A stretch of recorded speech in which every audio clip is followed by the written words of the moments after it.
नमस्कार दोस्तों, मैं सीआर चौधरी और तेजल एजुकेशन के इस डिजिटल प्लेटफॉर्म पर आप सभी का हार्दिक स्वागत एवं अभिनंदन करता हूं।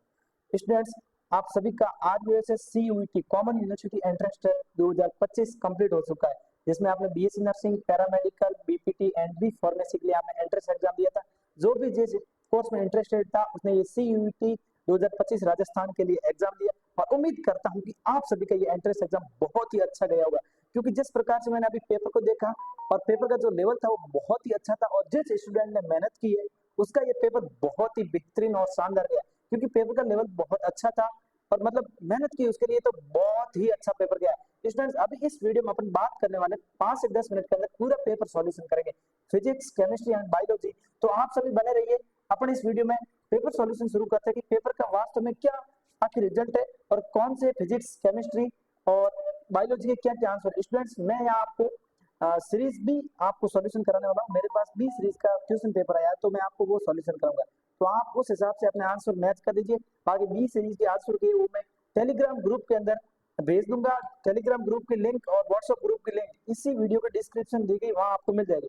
तो आप पहले फटाफट देख लीजिए क्या क्या आंसर है। अपन डायरेक्ट पेपर सॉल्यूशन शुरू करते हैं बिना समय लिए। और स्टूडेंट्स, अगर वीडियो अच्छा लगे तो जरूर इस वीडियो को लाइक करना, चैनल को सब्सक्राइब करना और अपने दोस्तों तक जरूर शेयर करें। मैं आगे भी आपकी काउंसलिंग से लेके कट ऑफ क्या रहेगी उससे रिलेटेड सभी प्रकार की हेल्प करना। मैं पिछले 2-3 साल से आरयूएचएस की काउंसलिंग पे काम कर रहा हूँ, तो मैं आपको बताऊंगा, क्योंकि मैं खुद एक स्टूडेंट हूँ तो मैंने ये सब चीज फेस की है। उसी प्रकार से बताएंगे। सबसे पहले अपन स्टार्ट करते हैं पेपर सॉल्यूशन।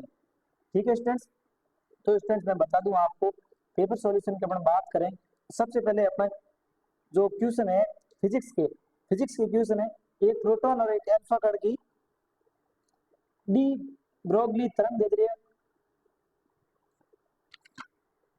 समान है तो उनकी वेगों का अनुपात क्या होगा, ये क्वेश्चन है पहला। ठीक है स्टूडेंट, इस क्वेश्चन के लिए स्टूडेंट मैं बता दूं, जो आपका आंसर होगा क्वेश्चन 1 का, वो आंसर होगा आपके बी। क्या बी आंसर होने वाला आपके फर्स्ट क्वेश्चन का आंसर। ठीक है स्टूडेंट्स, ये सीरीज बी है स्टूडेंट, सीरीज बी है सीयूईटी की, तो इस बात का आपको ध्यान रखना है।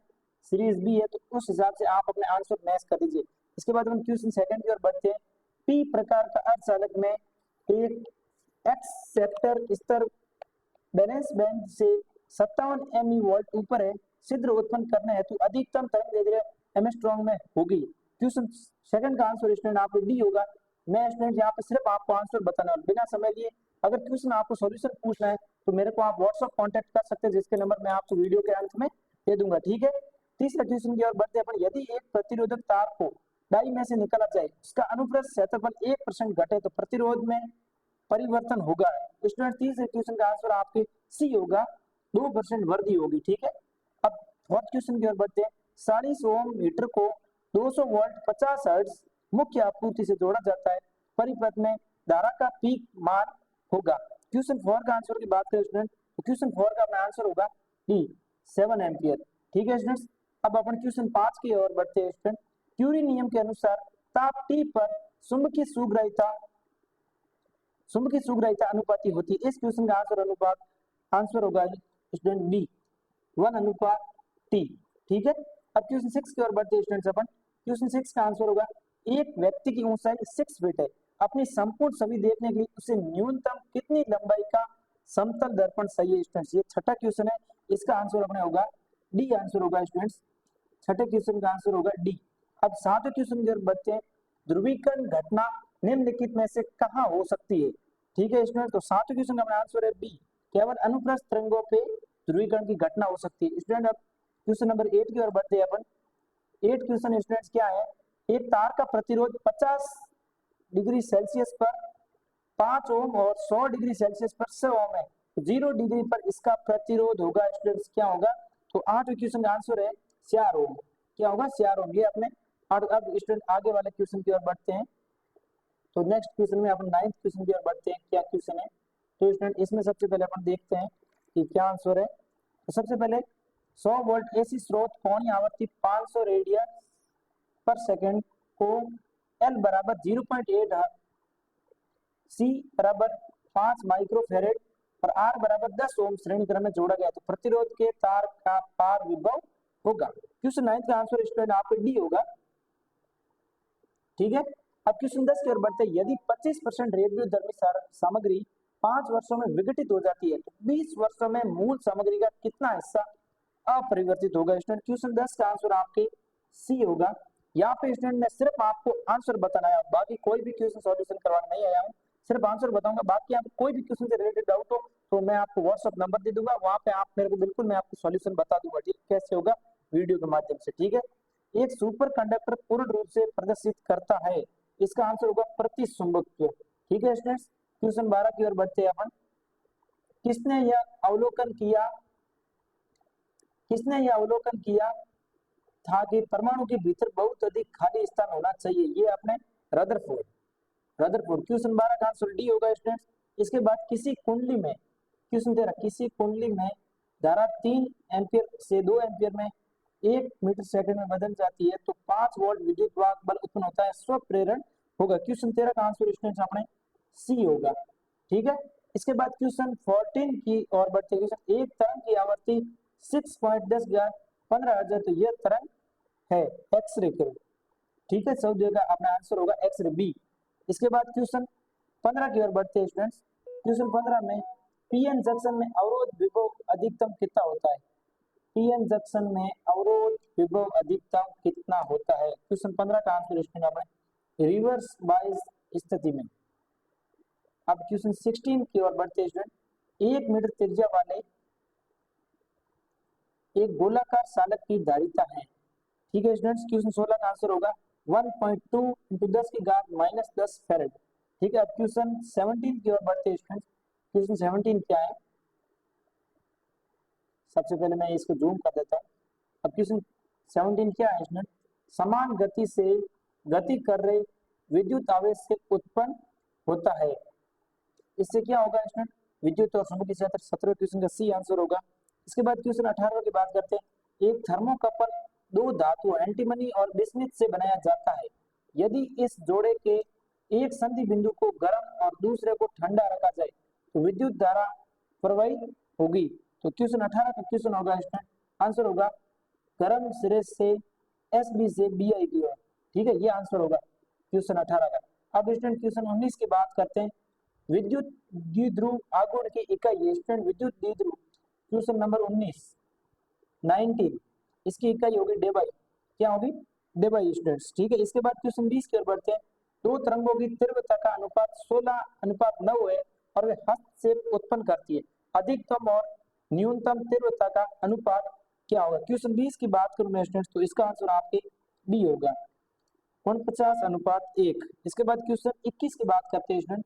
क्वेश्चन 21 क्या है, तो क्वेश्चन नंबर 21 में स्टूडेंट एक वस्तु को एक अभिसारी लेंस की बाएं और 12 सेंटीमीटर दूरी पर रखा गया है, जिसकी फोकस दूरी 8 सेंटीमीटर है। दूसरा अभिसारी लेंस जिसकी फोकस दूरी 6 सेंटीमीटर है, वस्तु से 30 सेमी दूर पहले लेंस की दाईं ओर रखा गया है, दूसरा लेंस उत्पन्न करेगा। क्वेश्चन 21 का आंसर होगा एक वास्तविक उल्टी छवि। क्वेश्चन 21 का सी आंसर होगा स्टूडेंट। इसके बाद क्वेश्चन 22 है, यदि एसी सर्किट में स्रोत विद्युत वाहक बल की आवृत्ति में n है तो शक्ति किस आवृत्ति पर परिवर्तित होती है? तो इसका आंसर होगा 2n। क्वेश्चन ये आंसर होगा क्वेश्चन 22 का। अब क्वेश्चन 23 की ओर बढ़ते हैं स्टूडेंट अपन। क्वेश्चन 23 का क्या आंसर है, तो इसमें अपने सबसे पहले आंसर करते हैं टेस्ला किसकी इकाई है? क्वेश्चन 23 का आंसर होगा इसमें विद्युत चुंबकीय फ्लक्स घनत्व, इसका आंसर ए होगा 23 का। यदि चुंबकीय flux 3t square plus 4t plus 9 हो तो t बराबर 2 सेकंड पर प्रेरित ईएमएफ होगा। क्वेश्चन 24 स्टूडेंट, क्वेश्चन 24 का आंसर अपने डी होगा 16 वोल्ट, ठीक है स्टूडेंट। इसके बाद हम बात करते हैं क्वेश्चन 25। यदि दो समांतर तारों में विपरीत दिशा में धारा प्रवाहित हो रही है तो उनके बीच बल होगा। स्टूडेंट क्वेश्चन 25 का आंसर अपने बी होगा प्रतिकर्षक, ठीक है, बी आंसर होगा। इसके बाद स्टूडेंट क्वेश्चन 26 की बात करते हैं। तो क्वेश्चन 26 1 एम्पियर तक पड़ता है तो इसकी आंतरिक प्रतिरोधकता 0.81 ओम है, तो रेंज को 10 एम्पियर तक बढ़ाने के लिए आवश्यक रेट होगी संट होगा। तो इसमें क्वेश्चन 26 का आंसर अपने बी होगा 0.09 ओम। इसके बाद स्टूडेंट क्वेश्चन 27 की बात करें। यदि कोई स्रोत 8.2 × 10 घात हर्ट्ज आवृत्ति की विद्युत चुंबकीय तरंग प्रसारित कर रहा है तो इन तरंगों की तरंग दैर्ध्य होगी। क्वेश्चन 26 का आंसर स्टूडेंट्स अपना डी होगा 36.6 मीटर। अब क्वेश्चन 27 से बाद क्वेश्चन 28 की ओर बढ़ते हैं। क्वेश्चन 28 है स्टूडेंट, एक चालक वृत्ताकार लूप त्रिज्या r में धारा I प्रवाहित हो रही है, एक समान चुंबकीय क्षेत्र B रखा गया है, इस प्रकार से इसका तल B के लंबवत है, लूप पर चुंबकीय बल ज्ञात कीजिए। क्वेश्चन 28 है स्टूडेंट, इसका आंसर अपना बी होगा 0। इसके बाद क्वेश्चन 29 है स्टूडेंट, क्वेश्चन में यदि अनुनाद आवर्ती f है, धारिता 60 गुना बढ़ा दी जाए तो नई अनुनाद आवर्ती होगी। क्वेश्चन 29 का आंसर स्टूडेंट ए होगा f/2, आवर्ती का आधा हो जाएगा। इसके बाद स्टूडेंट क्वेश्चन 30 की ओर बढ़ते हैं अपन। क्वेश्चन 30 है वो अपना क्वेश्चन रहने वाला है, यदि एक स्प्रिंग में निर्दिष्ट धारा प्रवाहित की जाए तो स्प्रिंग, इसका आंसर भी क्वेश्चन बी होगा, सिकुड़ जाएगी। ठीक है। इसके बाद क्वेश्चन 31 की ओर बढ़ते हैं स्टूडेंट। क्वेश्चन नंबर 31 की ओर क्या क्वेश्चन है इसमें, एक संधारित्र को 6 माइक्रोफैराड संधारित्र को 100 वोल्ट पर तक आवेशित किया जाता है। ठीक है, तो संधारित्र में संग्रहित ऊर्जा होगी। क्वेश्चन 31 का आंसर स्टूडेंट सी होगा। इसके बाद एक हाइड्रोजन परमाणु की पहले और दूसरी उत्तेजित अवस्था की ऊर्जा का अनुपात क्या होगा, तो स्टूडेंट इसका आंसर अपने ए होगा 1:4। इसके बाद स्टूडेंट क्वेश्चन नंबर 33, एक आयताकार कोइल में 100 कुंडल लंबाई 4 सेंटीमीटर चौड़ाई 5 सेंटीमीटर है और इसमें 2 एम्पीयर धारा है, यदि टॉर्क 0.2 Nm है तो चुंबकीय क्षेत्र बी होगा। क्वेश्चन 33 का आंसर अपना बी होगा 0.5 T। ठीक है स्टूडेंट, अब आपको ये बात समझ में आ गई होगी। अब मैं नेक्स्ट केमिस्ट्री के क्वेश्चन है वो सॉल्व कर देता हूँ। ठीक है, अब अपन जो सॉल्यूशन करने वाले वो क्वेश्चन अपने होंगे केमिस्ट्री के। ठीक है स्टूडेंट्स, जो मैं आपको सीरीज करा रहा हूँ ये बी सीरीज है। कौन सी सीरीज है, बी सीरीज। अब अपन केमिस्ट्री के क्वेश्चन सॉल्व करेंगे, उसके बाद बायोलॉजी की। सिर्फ मैं आपको आंसर बता रहा हूँ ए बी सी डी, इसके अलावा स्टूडेंट मैं यहाँ क्वेश्चन सॉल्व नहीं करा रहा हूँ, इसलिए आपको मैं बहुत ही कम समय में आपको पूरा पेपर सॉल्यूशन हो जाए ताकि आपको आंसर का पता चल जाए। बाकी स्टूडेंट कोई भी डाउट हो तो आप मेरे को व्हाट्सअप कर सकते हैं, जिसके नंबर मैं वीडियो का आंसर दे दूंगा आपको। अब स्टूडेंट हम केमिस्ट्री के क्वेश्चन की बात करते हैं। सबसे पहले केमिस्ट्री क्वेश्चन है, निम्नलिखित में से कौन आसानी से SN2 प्रतिक्रिया से नहीं गुजरता है। क्वेश्चन 34 का आंसर स्टूडेंट ये टी ब्यूटाइल क्लोराइड। ठीक है स्टूडेंट, क्वेश्चन 34 का ये आंसर होगा। इसके बाद में the slope of the graph between ink और 1 टी के बीच ग्राफ का ढलान बराबर है, तो इसका आंसर क्या होगा। क्वेश्चन 35 का आंसर स्टूडेंट सी होगा। ठीक है, इसके बाद एसिटामाइड में नाइट्रोजन, क्वेश्चन 36 नंबर है, एसिटामाइड में नाइट्रोजन परमाणु है, स्टूडेंट इसका आंसर आपके बी होगा Sp2 संकरित। इसके बाद क्वेश्चन नंबर 37 की बात करते हैं, निम्नलिखित में से कौन लिगेंड के रूप में कार्य नहीं कर सकता, इसका answer student NO+। Question number 37। Next question की ओर बढ़ते हैं नेक्स्ट। इसके बाद 38 नंबर क्वेश्चन है, विलियमसन संश्लेषण में एल्कोक्साइड किसके साथ अभिक्रिया करता है। क्वेश्चन नंबर 38 की बात करो स्टूडेंट तो क्वेश्चन नंबर 38 आपका ए होगा, इसका आंसर एल्काइल हैलाइड। ठीक है, इसके बाद क्वेश्चन नंबर 39 में जब फिनॉल को जिंक डस्ट के साथ आश्रित किया जाता है तो यह देता है, तो बेंजीन देता है स्टूडेंट, इसका आंसर ए होगा आपके। ठीक है, इसके बाद स्टूडेंट क्वेश्चन नंबर 14 की ओर बढ़ते हैं, तो बिना समय लिए आपका 14 नंबर क्वेश्चन सॉल्व कराते हैं। तो स्टूडेंट 14 नंबर क्वेश्चन है, निम्नलिखित में से कौन सा संकुल ज्यामितीय समायोजन को प्रदर्शित करता है जो प्रकाशिक रूप से निष्क्रिय होते हैं, इसका आंसर आपके ए होगा, ए आंसर होगा। इसके बाद जलीय विलयन में निम्नलिखित में से कौन सा सारिता क्रम सही है। ऐसे क्वेश्चन स्टूडेंट बहुत इंपॉर्टेंट होते हैं, जैसे 41 नंबर क्वेश्चन है, ऐसे क्वेश्चन स्टूडेंट गलती करते हैं। मैं इसका आंसर बता दूं, आपकी बी आंसर होगा। क्या आंसर होगा, बी। ठीक है, ये बात समझ में आ गई होगी। अब क्वेश्चन नंबर 42 की ओर बढ़ते हैं, एक विलयन जो सांद्रता की संपूर्ण सीमा पर राउल्ट के नियम का पालन करता है उसे कहा जाता है, उसे क्या कहा जाता है स्टूडेंट, आदर्श विलयन कहा जाएगा। क्वेश्चन बी इसका डी होगा, जो राउल्ट के नियम का पालन करेगा उसे आदर्श विलयन भी कहा जाएगा। चालकता के संबंध में निम्नलिखित में से कौन सा कथन सत्य है। क्वेश्चन नंबर 43 स्टूडेंट, 43 का भी आंसर आपके डी होगा, मोलर चालकता तनुकरण के साथ बढ़ती है। ठीक है, इसके बाद क्वेश्चन नंबर 44 की बात करते हैं स्टूडेंट। क्वेश्चन नंबर 44 क्या है?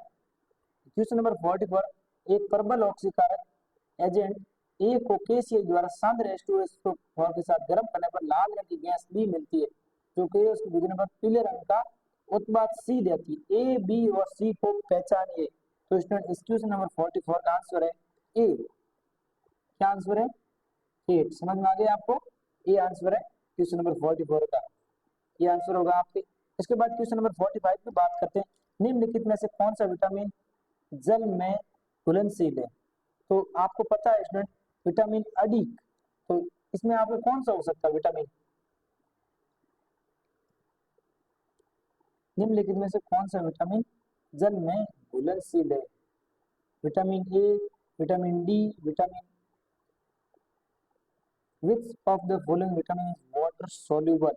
क्वेश्चन नंबर 46, 45, इस क्वेश्चन का आंसर आपके होगा student D, vitamin C, vitamin B and सी।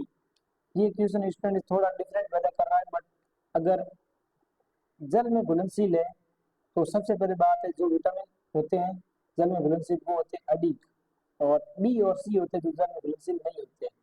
ठीक है, बाकी इस क्वेश्चन के बारे में देख के बताता हूँ क्या है, बट इस क्वेश्चन मेरे को थोड़ा सा डाउट लग रहा है, बट इसका आंसर अभी सी है यहाँ पे। ठीक है, डी आंसर है, विटामिन सी। इसके बाद क्वेश्चन नंबर 46 की ओर बढ़ते हैं। निम्नलिखित में से कौन सा अणु अकाइरल है? Which of the following molecule is achiral? इसका आंसर आपका क्वेश्चन डी होगा, ब्रोमोक्लोरोफ्लोरोमीथेन। ठीक है, अब क्वेश्चन नंबर अपन 47 की ओर बढ़ते हैं। यदि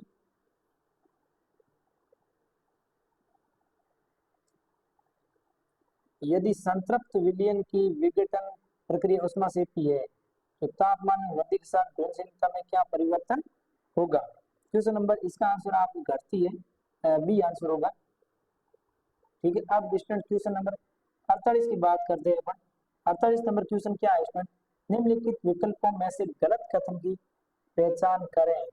तो इस आंसर में से आपका गलत कथन कौन सा है? क्वेश्चन 48 का ए जो है लेटलान से सेल ट्रांजिस्टर के लिए उपयुक्त है, ये गलत है। और इसके बाद अपन क्वेश्चन नंबर 49 की ओर बढ़ते हैं। उत्प्रेरक के संदर्भ में निम्नलिखित में से कौन सा कथन सही नहीं है?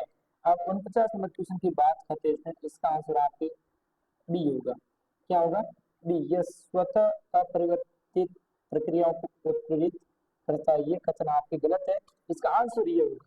इसके बाद क्वेश्चन नंबर 15 की बात करें। निम्नलिखित में से कौन सा एथेनॉल के एल्डिहाइड संघनन का उत्पाद है? तो इसका भी इसमें आंसर बी होगा, CH3CH और ट्वाइस OH CH2CHO।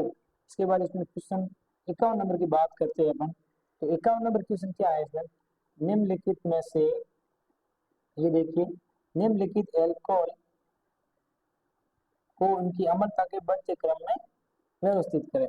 अम्लता का क्रम बढ़ाना है। ठीक है स्टूडेंट, तो अम्लता का क्रम बढ़ेगा कहाँ पे? तो वो बात तो आपको भी पता है स्टूडेंट्स, कहाँ पे अम्लता ज्यादा होती है। क्वेश्चन नंबर 51 की बात करते हैं अपन, तो इसका आंसर आपके ए होगा, क्योंकि सबसे ज्यादा अम्लीयपन होगा जिसकी सांद्रता pH 1 होगी, और जिसकी 5 होगी वो तो कम अम्लीय होगा। तो आपको भी पता, जितनी pH कम होगी उतना अम्लीय ज्यादा होगा। अब क्वेश्चन नंबर 52 की ओर बात करते हैं अपन।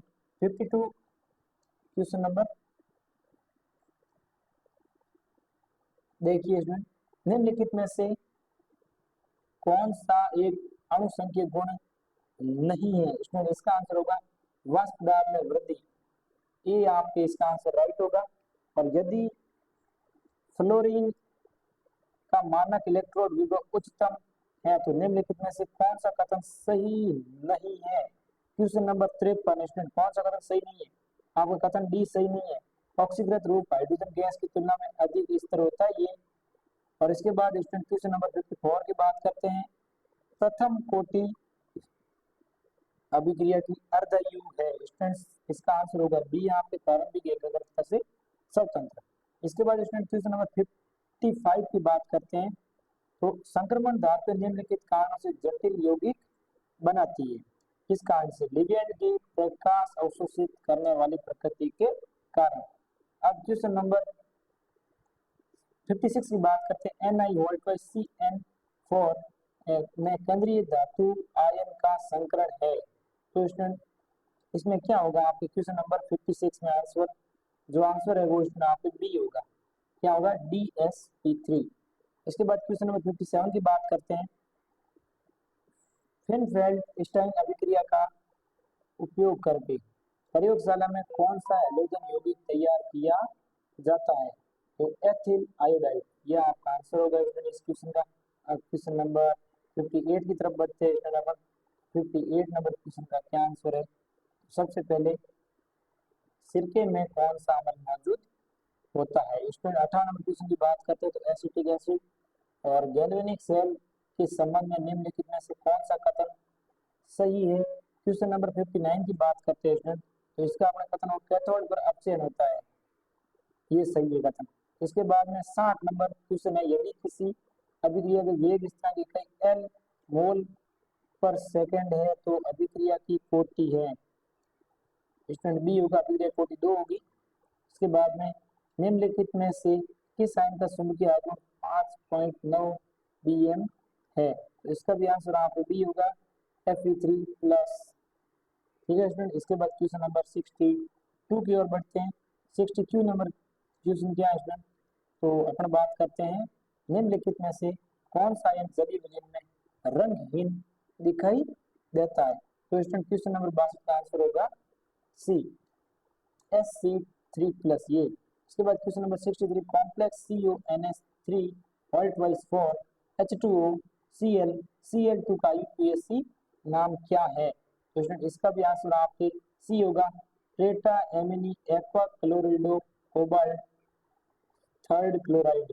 ठीक है। इसके बाद क्वेश्चन नंबर 64, वुड्स अभिक्रिया में क्या शामिल होता है? तो इसका आंसर होगा एल्काइल हैलाइड शुष्क ईथर में सोडियम, ये आंसर सही है। इसके बाद क्वेश्चन 65 का आंसर आपके मुहर लवण रासायनिक रूप से है। मुहर साल्ट इज केमिकली क्या होता है? 65 का आंसर आपके डी होगा, फेरस अमोनियम सल्फेट। इसके बाद इसमें क्वेश्चन नंबर 66 की बात करते हैं। ठीक है। तो कौन सा तत्व अधिकतम ऑक्सीकरण अवस्था दर्शाता है? क्वेश्चन नंबर 66 का आंसर होगा बी। ठीक है। इसके बाद स्टूडेंट क्वेश्चन नंबर 67 की ओर बढ़ते हैं अपन। तो 67 नंबर क्वेश्चन क्या है इसमें? तो उसके लिए मैं बता दूं, निम्नलिखित में से अब अपने स्टूडेंट बायोलॉजी शुरू हो गई। क्या शुरू हो गई? बायोलॉजी। तो इस बात का आपको ध्यान रखना है। और ये बायोलॉजी की सीरीज बी का पेपर है, तो आप अपने आंसर उससे मैच कर सकते हैं। कौन सी सीरीज? बी। ठीक है। तो इसलिए बी और ए सबके अलग अलग, क्योंकि आप क्वेश्चन अलग अलग हो सकते हैं, but answer same he, but question का क्रमांक अलग हो सकता है अलग सीरीज के अंदर। तो इस बात का आप विशेष करके ध्यान रखें। अब मैं क्वेश्चन नंबर बायोलॉजी का पहला क्वेश्चन है जो 67 नंबर क्वेश्चन है, उसको स्टार्ट करता हूँ। निम्नलिखित में से कौन सा कोडोन मैथ्यूनिन अमीनो एसिड को कोड करता है? कौन सा होगा स्टूडेंट? इसका 67 का आपका आंसर होगा डी, AUG। निम्नलिखित में से कौन सा मोनोसोमी का उदाहरण है? Turner syndrome. इसके बाद क्वेश्चन नंबर 69 की बात करते हैं। विकास के भ्रूण संबंधी समर्थन किसके द्वारा प्रस्तावित किया गया था? तो इसका आंसर है अनसर्ट हैकेल। ठीक है। यह आंसर होगा इसमें। या मैं बता दूं इसमें, यहाँ पे आपके कुछ हैकेल। और अब क्वेश्चन नंबर 17 की बात करते हैं। तो डीएनए सीक्वेंस जो आरएनए पॉलीमरेज के लिए बाइंडिंग साइट प्रदान करता है, उसे कहा जाता है प्रमोटर साइट। क्वेश्चन नंबर 71 की बात करते हैं। कौन सी कोशिका एंड्रोजन स्त्राव के लिए जिम्मेदार है? तो बेडिंग सेल्स। ठीक है। ये बात समझ में आ गई होगी। इसके बाद क्वेश्चन नंबर 72 की बात करते हैं। डीएनए आनुवंशिक पदार्थ है, ये शख्स किसके प्रयोगों से आया? ये स्टूडेंट आया अपने किसके प्रयोगों से? सी, बाउंसर का सी है, हर्षे और सेस के। इसके बाद क्वेश्चन नंबर 73 की बात करते हैं अपन। 73 नंबर क्वेश्चन है, मानव जीनोम परियोजना के अनुसार मानव डीएनए में लगभग कितने जीन मौजूद है? लगभग 30,000 से लेकर 40,000। गलत आंसर स्टूडेंट। इसका आंसर होगा अपने 20,000 से लेके 25,000 तक, बी आंसर होगा क्वेश्चन नंबर 73 का। और इसके बाद स्टूडेंट बात करते हैं क्वेश्चन नंबर 74 की। तो 74 नंबर क्वेश्चन है, निम्नलिखित में से कौन सा हार्मोन ओव्यूलेशन के लिए जिम्मेदार है? तो कौन सा हार्मोन है स्टूडेंट? ल्यूटिलाइजिंग हार्मोन, एलएच हार्मोन, जो ओव्यूलेशन के लिए जिम्मेदार है। अब स्टूडेंट्स बात करते हैं क्वेश्चन नंबर 75 की। तो थोड़ा मैं इस पेज को जूम कर देता हूँ। अब क्वेश्चन नंबर 75 की बात करते हैं, निम्नलिखित में से कौन सी कोशिकाएं सीधे एचआईवी से प्रभावित होती है? तो टी हेल्पर सेल ये डायरेक्ट एचआईवी से प्रभावित होती है। शहद की मक्खी में लिंग निर्धारण के दौरान अनिषेचित अंडे से क्या बनता है? तो केवल ड्रोन बनता है। ठीक है, क्वेश्चन सी आंसर होगा 76 का। अब 77 क्वेश्चन, निम्नलिखित में से कौन सा कारक अनुलेखन प्रक्रिया की समाप्ति के लिए जिम्मेदार है?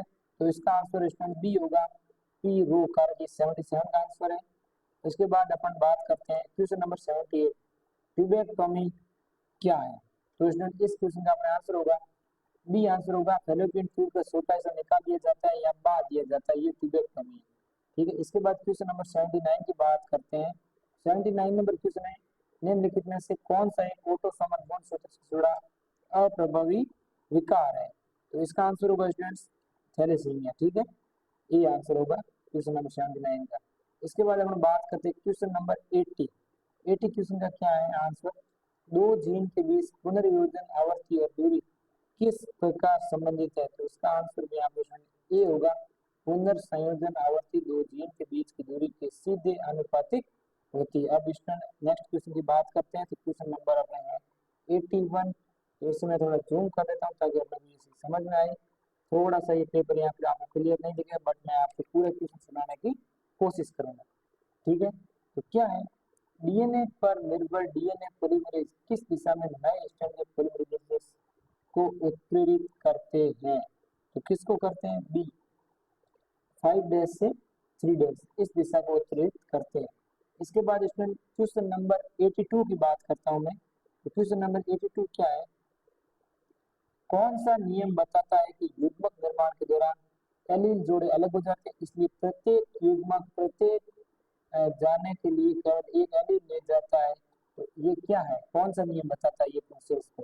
क्वेश्चन नंबर 82 है, इसको बताता है पृथक्करण का नियम। अब बात करते हैं क्वेश्चन नंबर 83 की। स्टोन प्रोटीन में प्रचुर मात्रा में होते हैं, क्या होते हैं? लाइसिन और आर्जिनिन। क्वेश्चन 83 का डी आंसर होगा।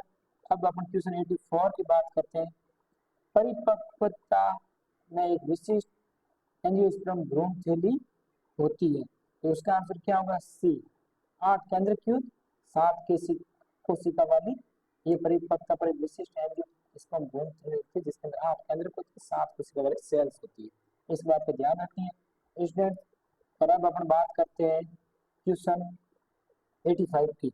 तो 85 क्वेश्चन है स्टूडेंट, इसमें क्या है, केंचुआ किसका उदाहरण है? तो केंचुआ है,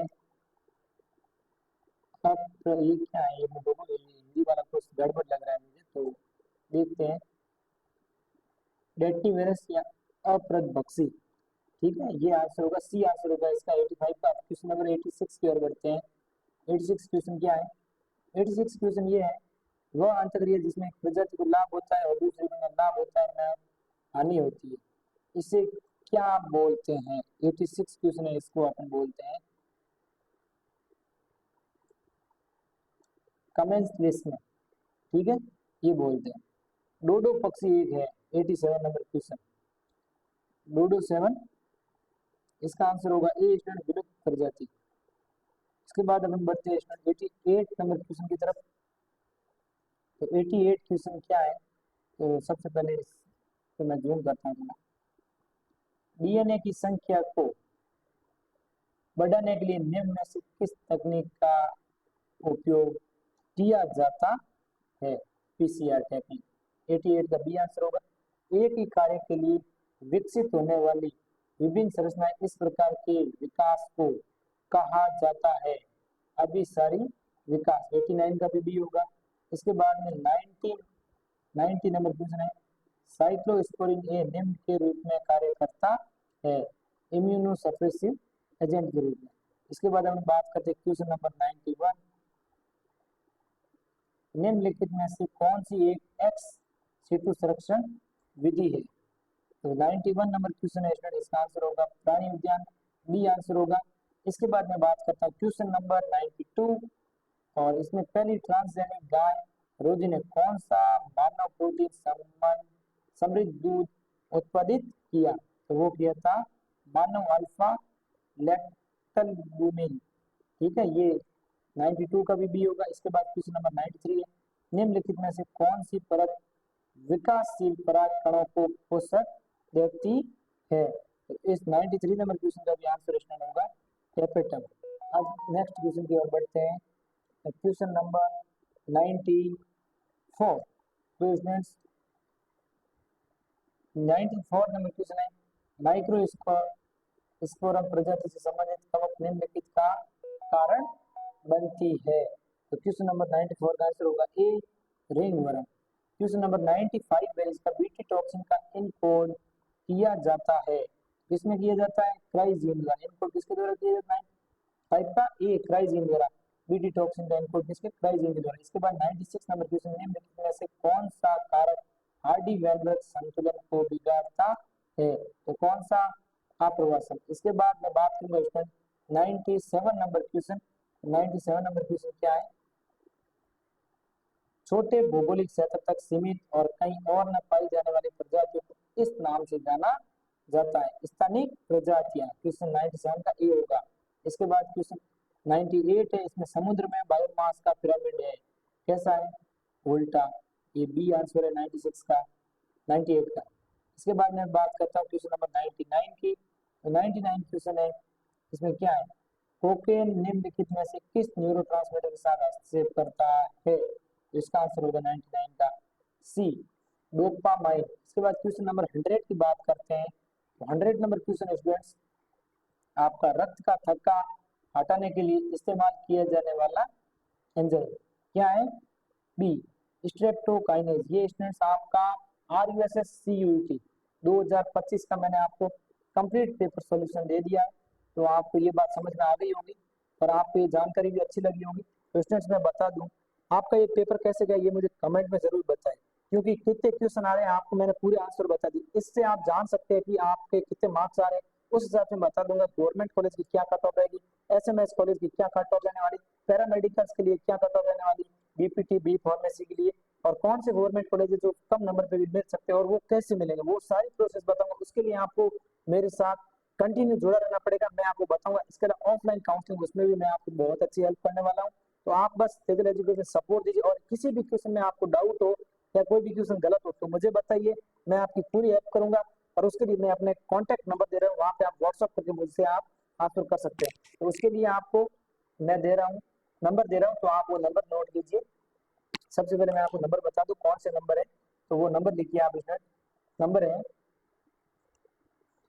8529469884।